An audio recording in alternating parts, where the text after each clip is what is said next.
Hello friends, அனைவருக்கும் வணக்கம். இன்றைக்கி நம்ம வீட்டில் குழம்பு மிளகாத்தூள் எப்படி அரைக்கிறதுன்னு பார்ப்போம். அதுக்கு தேவையான பொருட்கள் நான் நிறைய அரைச்சி வச்சுக்கிற மாட்டேன். 1/2 கிலோ வத்தல், 1/2 கிலோ மல்லி தான் வாங்குவேன்.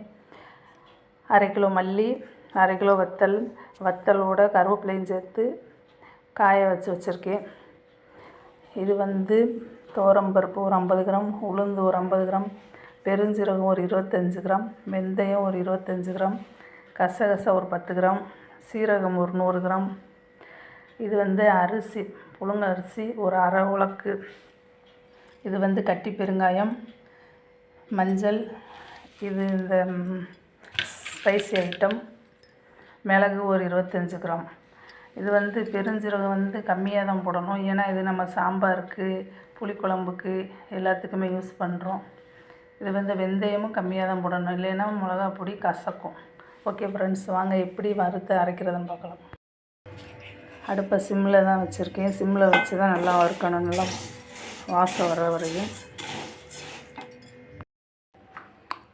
அடுத்து துவரம்பருப்பு, கடலைப்பருப்பு, உளுந்து, இது மூணையும் சேர்த்து அடுப்பை சிம்மில் வச்சு நல்லா பொன்னிறம் ஆகிற வரையும் வறுக்கணும். கடலைப்பருப்பு இதெல்லாம் வறுத்தாச்சு. அடுத்து அரிசி எடுத்து வச்சுருக்கோம்ல, அந்த அரிசியை கொட்டி அடுப்பை சிம்மில் வச்சு அரிசி நல்லா வெடிக்கிற வரையும் அப்படியே நல்லா வறுத்துக்கலாம். அரிசி நல்லா பொரிஞ்சிருச்சு பாருங்கள். அரிசி பொரிஞ்சிருச்சு. இந்த கடலைப்பருப்போட கொட்டிக்கலாம். அடுத்து மிளகு, வெந்தயம், பெருஞ்சீரகம், இது மூணையும் சேர்த்து வறுக்கிறோம். நல்லா வறுத்தாச்சு. இது மூணையும் நல்லா வறுத்தாச்சு. இப்போ இதை கொட்டிக்கிட்டோம் இதோட சேர்த்து. அடுத்து சீரகம், கசகசா சேர்த்து வறுக்கலாம். சீரகம், கசகசா வறுத்தாச்சு. அதை இதோடு சேர்த்து கொட்டிக்கலாம். அடுத்து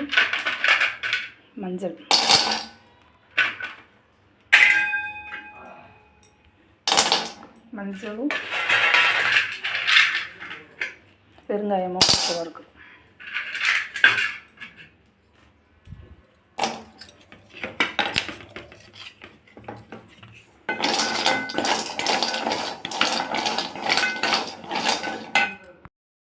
பெருங்காயமும் மஞ்சக்கிழங்கும் நல்லா வறுத்தாச்சு. இப்போ இந்த சட்டியில் கொட்டிக்கலாம்.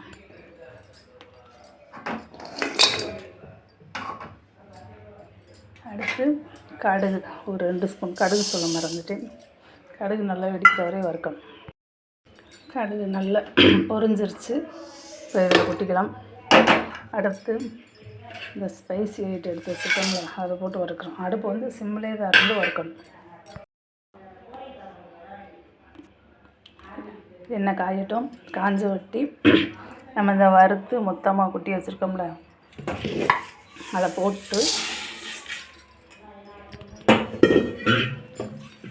லைட்டாக வச்சு அப்படியே மொத்தமாக கிண்டிடணும். லைட்டாக எண்ணெய் ஊற்றி மொத்தமாக கலந்து வறுத்தாச்சு. இப்போ அந்த சட்டியில் கொட்டிடுவோம். இது மாதிரி தான் லைட்டாக எண்ணெய் ஊற்றுறோம். ஊற்றிட்டு எண்ணெய் காயட்டும். எண்ணெய் காஞ்ச ஊற்றி மல்லியையும் போட்டு லைட்டாக வறுத்து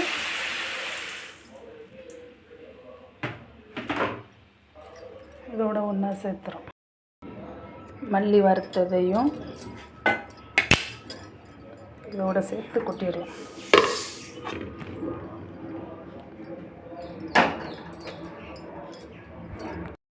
இப்போ இந்த வறுத்து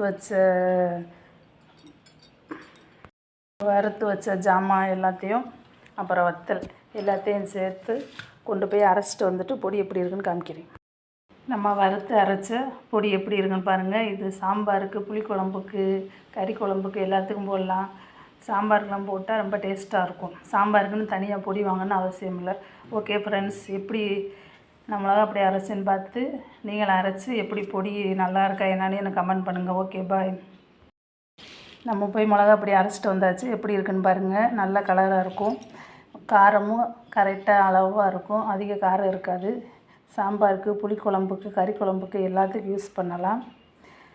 இந்த மெத்தடில் நீங்களும் மிளகா பொடி அரைச்சி எப்படி இருக்குன்னு கமெண்ட் பண்ணுங்கள். Okay bye.